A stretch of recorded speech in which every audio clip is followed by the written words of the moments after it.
This spat between Elon Musk and Keir Starmer is getting out of hand, guys. Elon Musk is calling out Keir Starmer for being two-tier Kier on Twitter and diagnosing the problem of actually why people are rioting in Britain. And Keir Starmer is just freaking out. Let's get into it. So this all started where Elon Musk said civil war is inevitable. Doesn't seem like a super outlandish comment to make if you ask me. But Keir Starmer, rather than just ignoring it, has to respond and start a fight. So he says, the spokesman said there is no justification for comments like that, and anyone who is whipping up violence online will face the full force of the law. Wait, hang on a second. So saying that civil war is inevitable is whipping up violence online.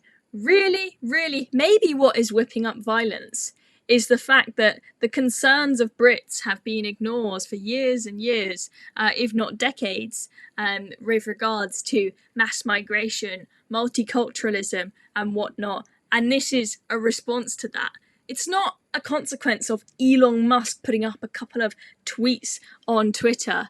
Keir Starmer is just freaking out because he doesn't want to be called out for his BS. He's trying to pretend that this problem is just because of people like Elon Musk and Tommy Robinson posting stuff on Twitter to try and rid himself of the blame. And it's just people aren't having it. Chris Rose posted this: when you've had an easy ride for 4 years and then suddenly get called out by Elon Musk. Do you know what? Keir is just so weak. I cannot see him having the guts to win an argument with Elon Musk. And Elon does have guts because he has just kept going at Keir Starmer despite being called out. He did not worry about the threats of the law being enforced for whipping up violence online. He just kept on going, and he is not going to let up at all. So this was one of the other posts that went viral. He replied to one of Keir Starmer's statements where he says that he is going to make sure that there is extra protection for mosques and Muslim communities. And Elon Musk says, shouldn't you be concerned about attacks on all communities? Again, perfectly reasonable question to ask. Yes, there have been attacks on mosques. Yes, I have seen some awful things like Muslim graves being vandalized, which is absolutely horrendous. But also, we've got gangs of Muslims with machetes running around the streets, attacking white people. So it goes both ways, guys. There's no reason why all of the focus should be just on protecting Muslim communities. So Elon asks a perfectly reasonable question, but Keir Starmer just does not like it. And he keeps going. Hashtag 2-tier Kier. He's jumping on that trend as well. This was the video of where you had another group of Muslim gangs going around and going to a pub, right? This was absolutely horrifying to see. This is not a group of Muslims going out and defending themselves against the racist, right-wing, fascist rioters who were descending on them, trying to hurt them. No. This is a group of our Muslim men going after a pub, right? You've got families, you've got kids, just trying to enjoy a bit of food at the pub for dinner. It was karaoke night. They were enjoying karaoke at that pub. It's just not on. And again, perfectly reasonable question for Elon Musk to ask. Again, Elon is just not going to stop. He says, what the hell is going on? So as Elon doesn't live in the UK, he may not have been aware of this, but most of us probably will be aware of the drastic differences in punishment that you receive in this country, depending if you are on the right or you are on the left. So we had someone who posted a racist comment on Facebook, got 15 weeks in jail. This guy that sold anti-immigration stickers, 24 months in prison. I mean, that's insane. But this guy who repeatedly raped a 12-year-old girl, he only gets 180 community hours, no prison time. I mean, how is that justice? People are so fed up of the justice system being two-tier. It's not just two-tier policing, it's two-tier reporting, two-tier justice system, two-tier Kier, two-tier everything, and we have had enough. He again called out the rape of children. because he's asking, is this still happening, Keir Starmer? He's just going to keep on calling him out and keep trying to egg on Keir Starmer to get in more of a fight with him.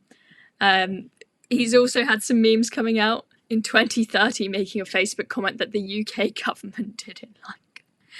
The irony is that Facebook doesn't exist in 2030. And on this point of the UK government clamping down on social media and blaming social media for all of this, I want to show you this interview that Yvette Cooper, our Home Secretary, did, being interviewed by her husband, you know, not biased at all there, about what's been going on and about how she wants to clamp down on social media and limit our free speech. It's scary stuff, guys. Can I ask, because we've talked about this a few times in the last few days, like many of our viewers will have done at home since those terrible killings in Southport, there have been identifiable individuals on social media who have been inciting not just riot, but violence. They've been using racist language. They've been using falsehoods about what happened in Southport. This is happening on the social media platforms. What can be done, what should be done now by the social media companies and the police and the government to stop this happening? Because it's been happening for a week.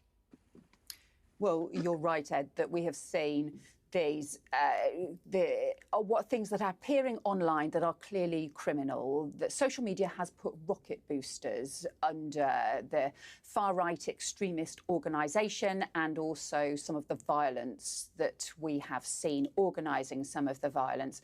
Things that are criminal offline are also criminal online. So we also expect the police to be pursuing criminality, illegal material that is online, and to make sure that they also face the full force of the law. And there's also an issue about social media companies here. They have to take much greater responsibility for what is happening on their platforms that, frankly, they make huge amounts of money from, and therefore they need to take much greater responsibility. We're going to be pursuing that with the social media companies this week as well. Scary, scary stuff. You know what that all meant? She is basically saying that she wants censorship on social media. She wants to make sure that there is no false information on the internet whatsoever, and false information probably means anything that is right-wing and doesn't agree with their narrative at all. This is scary, scary stuff, guys. And the thing is she is making it out as though the only place where you get false information, and don't get me wrong, you do sometimes get false information on social media. People are often quite quick to jump to conclusions after something big has happened, and sometimes they get it wrong. Absolutely. However, to suggest that social media always gets it wrong and the media always gets it right could not be further from the truth. In fact, I have seen a much, much more accurate picture of what has been going on in the riots in this country on Twitter, on X.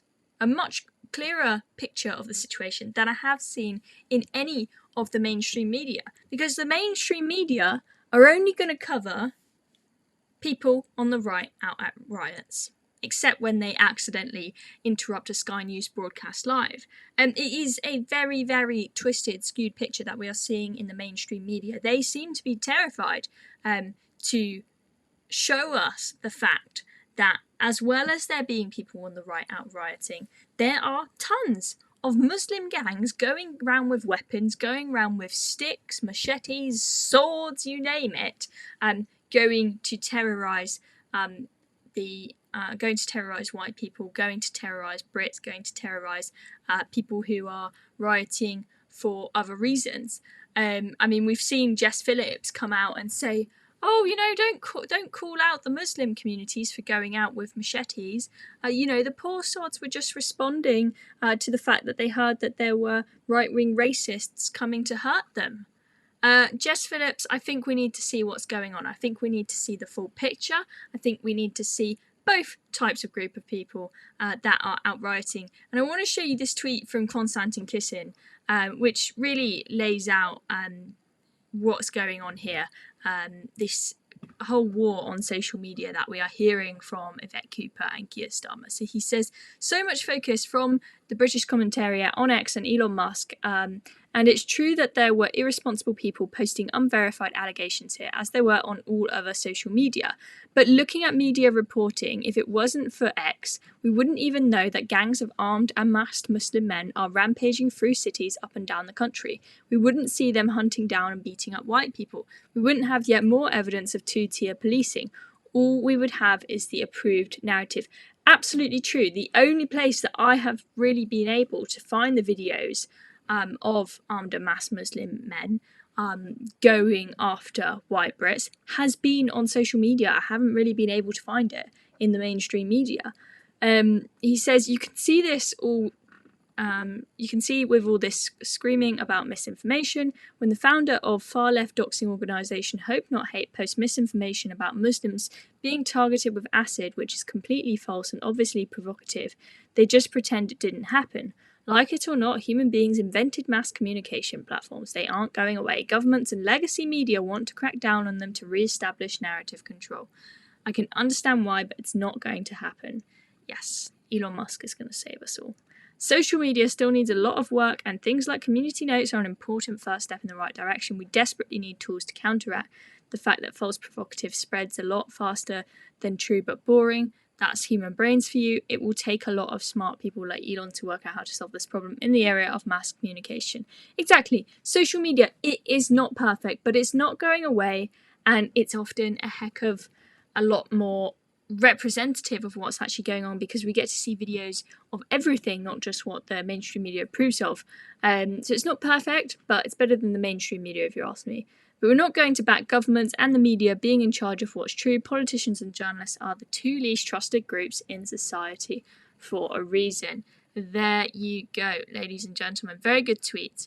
Elon replied for this, saying this platform provides a clear and immediate way to refute anything false in the replies and with community notes. The same is not true for legacy media, who lie relentlessly, but there is no way to counter their propaganda.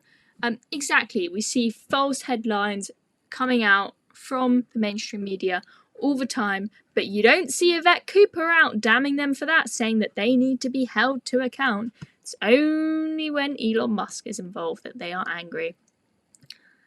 Leo Cast, just last thing here. To end on a good note, I feel like Elon Musk is going to help save us. Leo says Elon Musk is doing a better job of holding the government to account than the entirety of the UK media. And I absolutely agree, to be honest. Elon is holding Keir Starmer to account. He's not going to back down, no matter how much they threaten legal action, how much they threaten to enforce the law and fine him, chuck him in prison, or whatever else they're going to try and do to Elon Musk. Elon will stand his ground because he is on a mission for free speech. That is why he took over Twitter. And I feel like we can sleep at night knowing that even if the UK government manages to get the likes of Meta to do what they say, Elon is going to stand up for us. He's going to do everything in his power to make sure that we still have a platform where we have a voice. So thank God for Elon. He's saving us all. We'll see what comes next in this fight over the next few days between Keir Starmer and Elon Musk. Stay tuned to see what is happening. I'm Chloe Dobbs, and this has been another video for Reasoned UK.